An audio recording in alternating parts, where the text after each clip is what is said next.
o escapulário de Nossa Senhora do Carmo.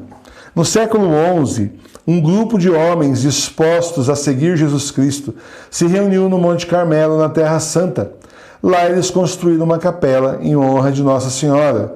O local já era considerado sagrado desde tempos imemoriais e se tornara célebre pelas ações do profeta Elias. A palavra Carmelo quer dizer jardim ou pomar. Nasciam ali os carmelitas, ou a ordem dos irmãos da bem-aventurada Virgem Maria do Monte Carmelo.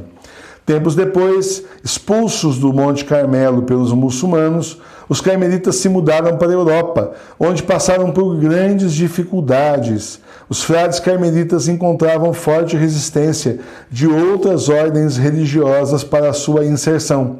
Eram hostilizados e até satirizados por sua maneira de se vestir.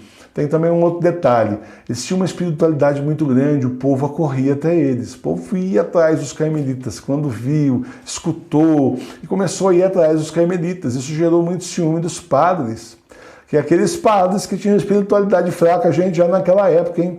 E olha só, os carmelitas passaram a ser perseguidos, inclusive padres aí fazendo pressão para o bispo local não aceitar os carmelitas lá. Então passaram por uma situação bem difícil de perseguição mesmo, de não aceitação. Não o povo, porque o povo aceitava. O povo recebeu muito bem, mas da parte religiosa. O superior geral da ordem era São Simão Stock, homem de fé e grande devoto de Nossa Senhora. No dia 16 de julho de 1251, quando rezava em seu convento de Cambridge, na Inglaterra, São Simão pediu a Nossa Senhora proteção para sua ordem.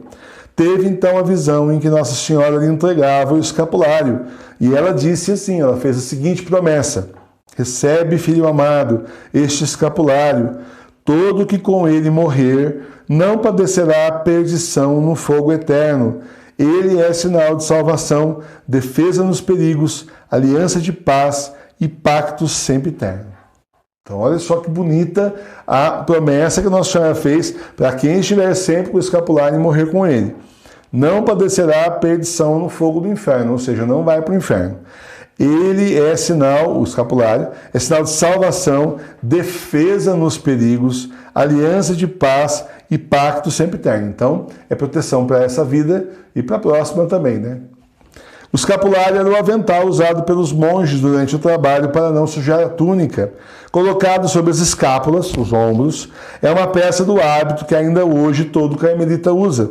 Estabeleceu-se também o escapulário, reduzido para ser dado aos fiéis leigos após a visão de São Simão Stock, que é o que a gente usa até hoje, né? Posteriormente, a Santíssima Virgem, aparecendo ao Papa João XXII, prometeu livrar do purgatório no primeiro sábado após a morte todos os que portarem devotamente o escapulário. Esse é o chamado privilégio sabatino. Para se beneficiar dele, é preciso manter a castidade segundo o próprio estado, recitar o pequeno ofício da Imaculada ou rezar um terço todos os dias. Né? Então agora nós vamos falar dos milagres que já aconteceram. São vários, a gente fala de alguns só. Nossa Senhora não pôs condição alguma ao fazer sua promessa. Ela simplesmente disse: quem morrer com o escapulário não padecerá do fogo eterno. Aí tem gente que já acha espertinho, né? Que vai usar o escapulário, fazer tudo errado, não tem problema nenhum fazer errado. Posso exagerar bastante porque eu dou com o escapulário. Tudo bem, na hora da morte Nossa Senhora vai me salvar. E tinha um homem impiedoso, uma pessoa que recebeu o escapulário, mas a vida dele, olha, não mudava. E ele foi cada vez pior, ele achava que aí ficou mais confiante, né? Tô com o escapulário, é o seguinte, tô salvo. E ele aprontou, o pessoal falava: nossa, gente, é um vexame uma pessoa dessa usar um escapulário, sem fé, sem nada, como se fosse um amuleto, era um vexame, né? E aí o que aconteceu? Ele tomou um tiro. Na hora da morte ele morreu com um tiro. E no que ele levou o tiro, ele caiu. No que ele caiu, antes dele ir para o chão, antes dele morrer e expirar, o escapulário saltou para o outro lado. Então, ou seja, Nossa Senhora não protegeu na hora da morte, porque ele não usou direito o escapulário como era para ser devotamente. Então, ele morreu sem o escapulário. Se ele morresse com o escapulário, promessa de Nossa Senhora, ele ia para o céu. Mas o Senhor já deu aquele jeito, né? O escapulário voou longe e ele morreu sem o escapulário. Para beneficiar-se deste privilégio, é preciso usar o escapulário com intenção reta. Nesse caso, se na hora da morte a pessoa estiver em estado de pecado, Nossa Senhora providenciará de alguma forma que ela se arrependa e receba os sacramentos. E nisto a misericórdia da Mãe de Deus se mostra verdadeiramente insondável. Alguns fatos confirmam essa verdade. Olha só. De fato, viajando de automóvel em companhia de um bispo, um motorista viu uma mulher entrar distraída na rodovia e ser esmagada por uma enorme carreta, cujo motorista não teve tempo de frear.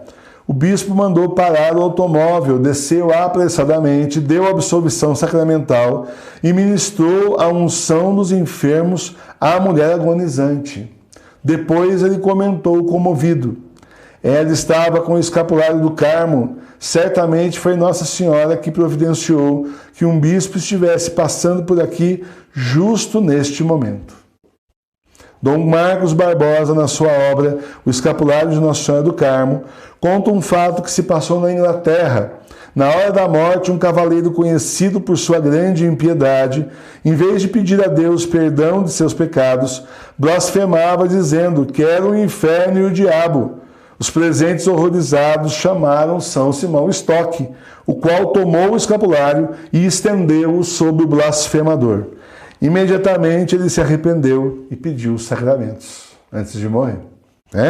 Então tem várias histórias desse sentido. Tem também um rei, agora me falha o nome, eles foram para a guerra, E ele tinha um soldado do lado dele e ele notava que o soldado escapava dos piores perigos. Vinha gente para cima, o soldado na última hora se defendia, ou alguém defendia o soldado e o soldado não morria, gente, estava protegido. Aí uma hora ele falou assim: vem cá, como é que pode? Tanta gente caindo perto de nós e você continua aí, quase te acertaram um monte de vezes já, Aí ele falou assim: é que eu uso o escapulário de Nossa Senhora. Aí o rei quis usar também, fez um monte de gente lá do exército usar justamente para proteção, Proteção nos perigos. São inumeráveis os exemplos desse desvelo da Virgem Maria por seus filhos. Dom Marcos Barbosa, na obra mencionada acima, narra duas histórias interessantes. Em Santo André, uma menina de 5 anos caiu dentro de um poço de 20 metros de profundidade. Uma hora depois foi encontrada boiando sobre a água com um escapulário no pescoço. Claramente, a Nossa Senhora, Mãe do Carmelo, tinha protegido a menina. Bem como em São Paulo, um jovem de 15 anos, ao atravessar de bicicleta uma via férrea, foi apanhado pelo trem. Passado todo o comboio, ele se levantou ileso, sem machucado nenhum. Beijava comovido seu escapulário e exclamava: eu só tive tempo de gritar, Nossa Senhora do Carmo, foi o bentinho dela que me salvou. Quem está falando é justamente o bentinho, que ele já é bento já. Abençoou uma vez, está bento. Todos os outros que você usar já estão bentos. O escapulário é um sinal de aliança com Nossa Senhora e exprime nossa consagração a ela. Seu uso é um poderoso meio de afervorados que vivem em estado de graça e converter os pecadores. Com efeito, Deus não deixa sem recompensa nenhum benefício feito a uma pessoa necessitada, mesmo que seja um simples pedaço de pão que você dê a um indigente. Agora imagine só como ele recompensará quem ajudar na salvação de uma alma. Por isso, dessa forma, seja você também um ardoroso propagador do Santo Escapulário. Nossa Senhora lhe retribuirá com toda espécie de graças e favores já nessa terra e mais ainda no céu. Então, agora, para terminar aqui, nós vamos falar dos compromissos de quem recebe o escapulário. Quem se reveste desse sinal mariano deve adotar algumas atitudes fundamentais. Então, você está se revestindo do escapulário de Nossa Senhora, que veio do céu. Então a nossa vida precisa mudar, gente. Nós que somos do céu e lá que nós queremos voltar para o céu, queremos ir para o céu, nossa vida tem que mudar. Então olha atitudes que é preciso ter. Colocar Deus em primeiro lugar na sua vida, buscar sempre realizar a vontade dele. Escutar a palavra de Deus na Bíblia e praticá-la na vida. Buscar a comunhão com Deus por meio da oração, que é um diálogo íntimo que temos com aquele que nos ama. Quando você reza, você fala com Deus. Quando você lê a palavra, é Ele que fala com você. Abrir-se ao sofrimento do próximo, se solidarizando com ele em suas necessidades, procurando ajudá-lo ou até solucioná-las se você puder. Participar com frequência dos sacramentos da igreja, da Eucaristia e da confissão. Hoje, na situação que nós estamos aí, nós temos a confissão espiritual e a comunhão espiritual para poder aprofundar o mistério de Cristo na sua vida. Para terminar essa parte, São Cláudio de La Colombière afirmava: não basta dizer que o escapulário é um sinal de salvação. Eu sustento que não há outro que faça tão certa nossa predestinação ao céu. Então, é mesmo um meio de salvação daqueles que usam com fé, com confiança, com amor em Nossa Senhora. Nossa Senhora do Carmo, rogai por nós.